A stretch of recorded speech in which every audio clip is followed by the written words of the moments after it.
कृषि उपज मंडी के सामने स्थित पब्लिक पार्क में लगभग 12 बजे सैकड़ों की संख्या में कांग्रेस के विभिन्न पदाधिकारी एवं कार्यकर्ता एकत्रित हुए। उन्होंने पूर्व सहकारिता मंत्री अंजना के साथ नारेबाजी करते हुए उपखंड कार्यालय पहुंचकर ज्ञापन दिया।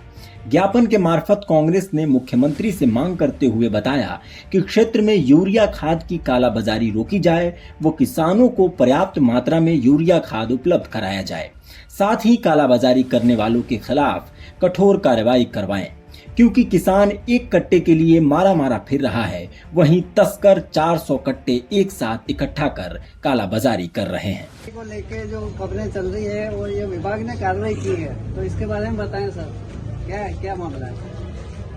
मामला ये भारतीय जनता पार्टी की आपस की लड़ाई थी। बाकी इस सरकार से उम्मीद ही नहीं कर सकते कि ये कालाबाजारी की रोकेगी। सरकार की देख रेख में कालाबाजारी हो रही है और जिनके यहाँ खाद मिला है, यूरिया मिला है, वो भारतीय जनता पार्टी के विभिन्न पदों पर रहा हुआ भारतीय जनता पार्टी का वरिष्ठ कार्यकर्ता है। तो ये तो इनकी आपस की लड़ी थी कि मेरी कमाई कम क्यों हो, मेरी कमाई ज्यादा क्यों हो, इसलिए इन्होंने आपस में शिकायत की और डिपार्टमेंट ने आके कार्रवाई कर। बाकी ये सब मिले हुए, क्या सरकार को मालूम नहीं पड़ रहा है पूरे राजस्थान में यूरिया की किल्लत आई हुई है। एक पत्रकार और एक लेमैन कोई छोटी मोटी पोस्ट डाल दे जो तो पुलिस रात को जाके पकड़ के थाने में लाके बिठा देती है और किसान मारे मारे फिर रहे हैं और लाइनें लग रही है। हर शहर में लाइनें लग रही है। कोई निमाड़ा की बात नहीं कर रहा हूँ, सुनसाड़ी की बात नहीं कर रहा हूँ। पूरे राजस्थान में किसानों की लाइन कर रहे हैं। देखिए कट्टे के लिए लोग तरस रहे हैं और तस्कर लोग 420 कट्टों के एक ट्रक साथ में खाली करके 2 नंबर में ले रहे हैं। 1200 रुपये में कट्टा मिलता है जो 3000 का आता है। इतनी भारी सब्सिडी है इसमें। और जहाँ खाद मिला है वहाँ गेहूं भी उचित मिलता, वो गेहूं भी मिला एक ट्रक, उसकी पुलिस ने कार्रवाई क्यों नहीं की? तो ये सरकार निसंदेह सरकार खुद इन्वॉल्व है भ्रष्टाचार में। इसके अलावा दूसरी और सरकार है या नहीं है, लेकिन स्थानीय नेता तो उसमें इन्वॉल्व है ही है, इसमें कोई दो राय नहीं है।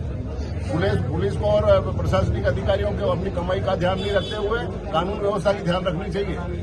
सर, स्थानीय नेता विधायक सीजनजी कृपलानी ने कहा कि साहब मैं मुख्यमंत्री जी से मिलूंगा और खाद की समस्या को करूंगा, तो अभी तक क्या हुआ? उनके मुख्यमंत्री है रोज रात दिन वहीं बैठे रहना, वो हमें क्या मतलब है उसे मिलने की कहाँ जरूरत है? मतलब क्या मोबाइल से बात नहीं होती, टेलीफोन से बात नहीं होती है? क्या सरकार में बैठे हुए अधिकारियों को मालूम नहीं है खाद की कमी चल रही है? मैं भी सहकारिता मंत्री रहा हूँ। साल भर सीजन आती है, उससे पहले हम व्यवस्था कर लेते थे खाद की। एक साल को छोड़ दो, पहला साल, उसके बाद कभी 4 साल तक खाद की समस्या आई हो तो बतावे काश्तकार कोई जहाँ भारतीय जनता पार्टी के तो कह देंगे लोग बात कि इनके राज में ऐसे ही था। लेकिन आम किसानों को सोचना चाहिए, क्या कांग्रेस की सरकार के राज में कभी लाइनें लगाने की उनको जरूरत पड़ी थी क्या? इस प्रकार से ये लोकतंत्र में विश्वास नहीं करते। तो इस प्रकार से एक पार्टी का, राष्ट्रीय पार्टी का धरना देना, अधिकारियों से मिलना, किसानों का त्राईमाल करना, लंबी लंबी लाइनें लगना, सरकार को संज्ञान लेना चाहिए और यूरिया की पूरी व्यवस्था करनी चाहिए। हम नहीं चाहते कि ब्लैक मार्केटिंग हो।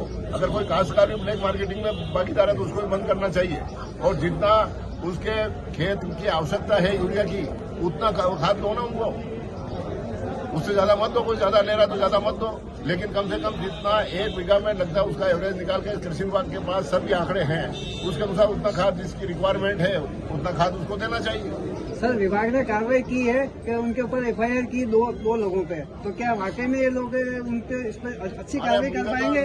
लिपापोती लग रही है इनकी, इसके अलावा कोई बात नहीं लग रही है, केवल लिपापोती लग रही है। इतने दिन तक उसी दिन कार्रवाई हो जानी चाहिए थी। उस दिन बंद जाते तो लोगों को मैसेज जाता। आज इतने दिन बाद भी सब आराम से घूम रहे हैं, कोई बात नहीं हो रही, तो कहाँ कार्रवाई हो रही है?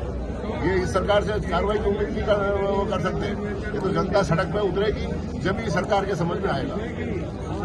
सर, एक बायोडीजल के बारे में भी, बायोडीजल का भी अवैध व्यापार चल रहा है, उसके लिए भी बायोडीजल के लिए कांग्रेस कार्यकर्ताओं ने भाजपा के किसी आरोप लगाया कि भाजपा की मिलीभगत से कोई बायोडीजल का भी जिस रास्ते से अवैध तरीके से पैसे आ सकते हो वो सब रास्ते अपना रखे हैं इन्होंने, चाहे वो बायोडीजल से हो, चाहे यूरिया की काला तस्करी से हो, चाहे उचित मूल्य का गेहूं बेच करके आओ, चाहे पुलिस में भ्रष्टाचार करके आओ, या चाहे और किसी विभाग में, बिजली विभाग में ट्रांसफार्मर बदलने के नाम पर पैसे लो।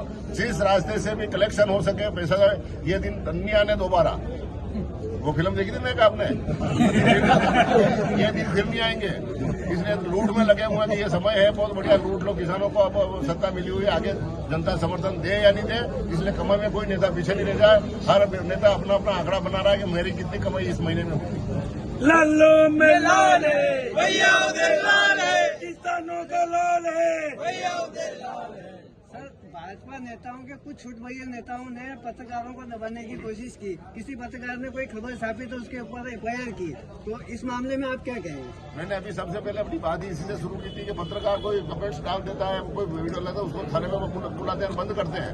तो इस प्रकार से मीडिया को दबाने का प्रयास सर्वत्र किया जा रहा है। आज गोदी मीडिया नाम का इस सरकार के आने के बाद ही तो गोदी मीडिया नाम आया। जो कुछ पत्रकार तो गोद में बैठे हुए सरकार की, और कुछ जहाँबाज पत्रकार है जो हिम्मत करके, चाहे उनको पीड़ा भी दी जा रही है, उनको जलील भी किया जा रहा है, उनको यातना भी देने का प्रयास कर रहे हैं, लेकिन उसके बाद भी छाप रहे हैं। और निर्भीक से पत्रकारिता आपको करनी चाहिए, और लोकतंत्र की आवाज, मुख्य आवाज आप ही है। तो आपको ताकत करना, आप जागेंगे जब जनता जागेगी।